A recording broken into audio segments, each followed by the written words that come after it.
लिखावा में प्रभु जी के पतिया है उधो।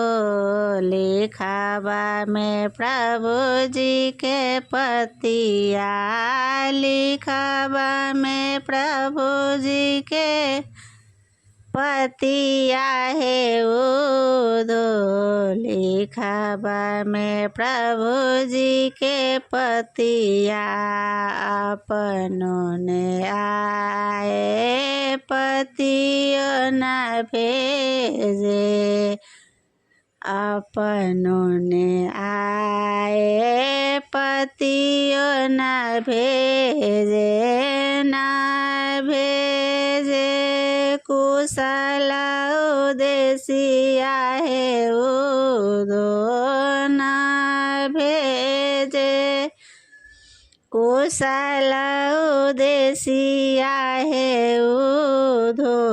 लिखावा में प्रभु जी के पतिया, लिखावा में प्रभु जी के पतिया है उधो। लिखावा में प्रभु जी के पतिया, ओतहि रहता यशोदा जी के नंदन।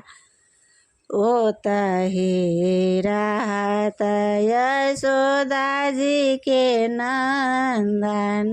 कुबजी रहल गति मतिया है उधो।